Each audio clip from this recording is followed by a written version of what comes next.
would be possible.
Don't pick it up, Marty.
River girl.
Coming out his ears now.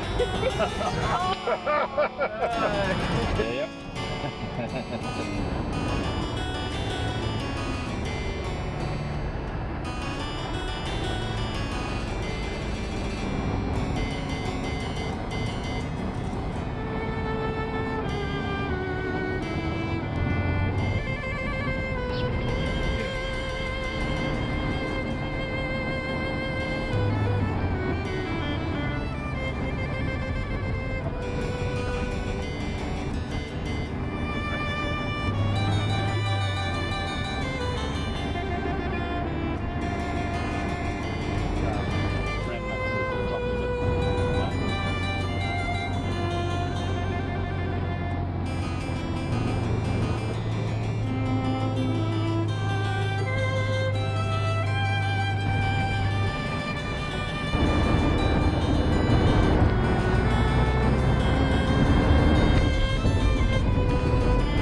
We're standing on what some think is the tell of the ancient city of Gomorrah, and I'm now looking southeast,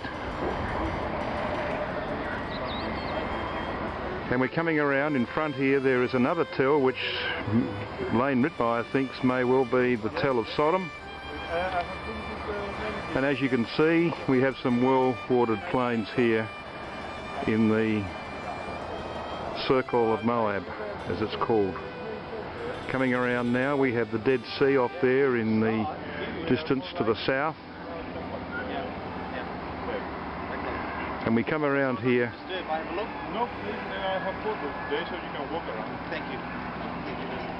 We're coming around now to the green patch on the mountains over there, the Judean hills. That is the area around Jericho. And we come right around to the edge of this tell.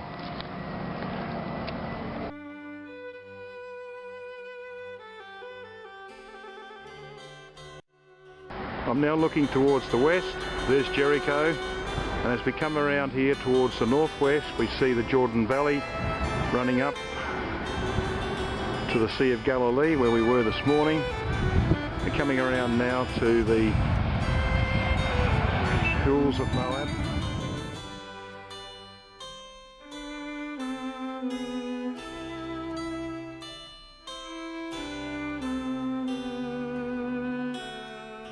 Across the top of this tell, which may well be Gomorrah, over here to the tell which in the distance some think may well be Sodom.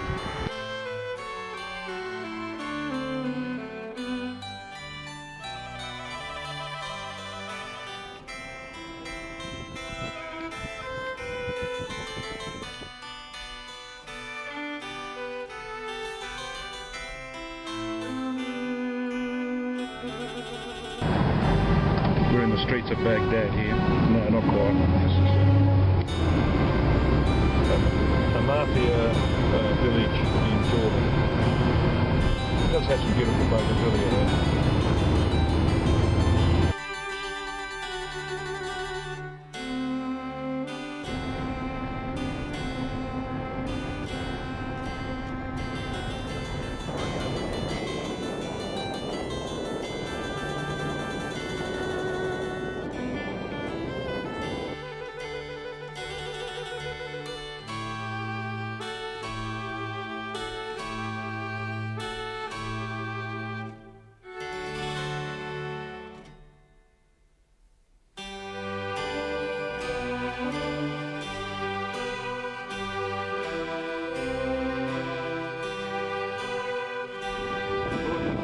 Now, coming around towards where Jericho is over there, sitting beneath the Judean hills. And as we come around now towards the northwest, we can see the Jordan Valley, and just above this little house in the foreground with its banana trees is the tell that we think might be Gomorrah. We were there just half an hour ago.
standing on a very large tell, probably one of the largest tells that we've seen apart from Tel Hatzor in Israel.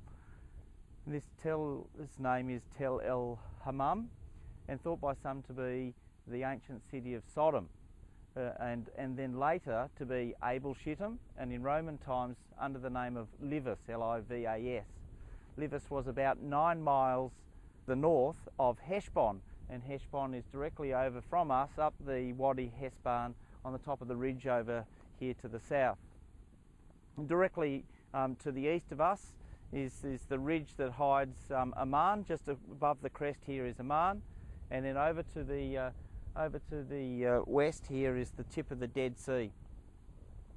As you can see, the tell overlooks the whole expanse of the plains of Moab, where the children of Israel were to come and encamp at Abel Shittim, thought to be somewhere just here before they crossed to Gilgal and the conquest of Jericho. In the Bible, the plains of Moab is the Hebrew idea of Kirkar of Moab. The other words is the word circle. It's the idea of circle. And the circle of Moab is this big disc space that we can see here, extending from the top of the Dead Sea right up to this ridge that is just to the north of us here, which is Beth Nimrah in the Bible, the house of leopards. And it's also these days the family home of Yasser Arafat's family.